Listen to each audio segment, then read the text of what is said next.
எல்லாருக்கும் வணக்கம். இன்றைக்கு இந்த தூக்கமின்மை அப்படிங்கிறத பத்தி பார்ப்போங்க. ஏன்னா இப்ப ரொம்ப அதிகமாயிடுச்சு இந்த தூக்கமின்மை பிரச்சனைங்கிறது. முன்னாடியெல்லாம் பார்த்தீங்கன்னா வயசானவங்களுக்கு மட்டும்தான் தூக்கம் குறைவாக இருக்கும், தூக்கமின்மை அப்படின்னு சொல்லிட்டு இருக்கும். இப்ப அப்படி இல்லை, வயசு வித்தியாசமே இல்லைங்க. குழந்தையிலேருந்து பெரியவங்க வரைக்கும் நிறைய வர ஆரம்பிச்சிச்சு தூக்கமின்மை அப்படிங்கிற ஒரு பிரச்சனை. ரைட். அப்ப தூக்கமின்மைக்கு என்ன காரணம் அப்படின்னு பார்க்கணும் இல்லையா? நம்பர் 1 வயது மூப்பு. வயசாயிடுச்சுன்னா கொஞ்சம் இயல்பாகவே தூக்கத்துடைய அளவு குறையுது. இரண்டாவது பார்த்தீங்கன்னா ஏதாவது ஒரு நோய் இருந்தால், குறிப்பாக மனம் சார்ந்த நோய் ஏதோ இருக்கு, ஒரு டிஸ்டர்ப் ஆகிறோம், ஒரு ஸ்ட்ரெஸ் ஆகிறோம், இல்லை ஒரு மனம் சார்ந்த நோய் இருக்கு, இல்லை உடல்ல ஏதாவது ஒரு நோய் இருக்கு, அதிகமான வலியை கொடுக்குற நோய், தொந்தரவு கொடுக்குற நோய், கிரானிக்கா ரொம்ப காலமா உடம்புக்குள்ள இருக்கக்கூடிய ஒரு நோய், அந்த மாதிரி ஏதாவது இருந்தாலும் தூக்கமின்மை நோய். மூன்றாவது முக்கியமான விஷயம் என்னன்னா, இன்னைக்கு மூன்றாவது இன்னைக்கு அதிகமா இருக்குங்க. ஏன்னா அது குழந்தைக்கெல்லாம், பள்ளிக்கூடத்து படிக்கிற பிள்ளைங்க, காலேஜ் படிக்கிற பிள்ளைங்களுக்கெல்லாம் தூக்கமின்மை வருதுன்னா அதற்கான அடிப்படையான காரணங்கள் பிரதானமா இன்னைக்கு நிற்கிறது என்ன தெரியுமா? நம்முடைய அறிவியல் கருவிகள்.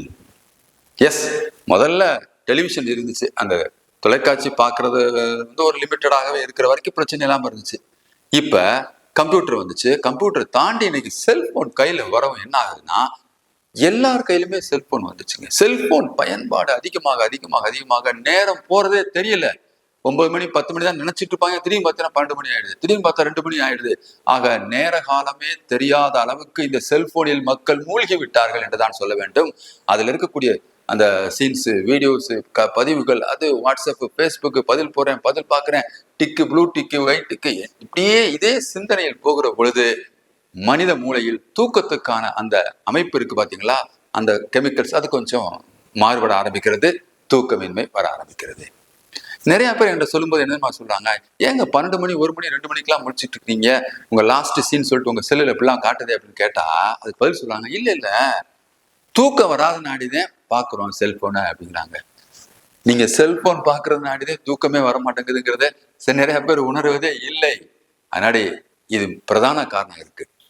அப்ப இந்த தூக்கமின்மைக்கு சரி பண்ணுவதற்கு என்ன செய்யணும்? நிம்மதியா நாங்க தூங்கணும் டாக்டர். சில பேர்லாம் படுத்த உடனே தூங்கிறாங்களே டாக்டர்.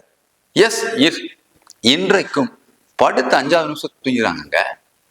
அப்ப யாரால் முடியும்? அதற்கு நாம் என்ன செய்ய வேண்டும் என்று சொன்னால், எதெல்லாம் தூக்கமின்மைக்கு நமக்குள்ள காரணம்னு நாம அனலைஸ் பண்ணணும். செல்ஃபா நம்ம உணரணும், அதை ஒத்துக்கணும், அதை மாத்துக்கிறதுக்கு தயாராக இருக்கணும்.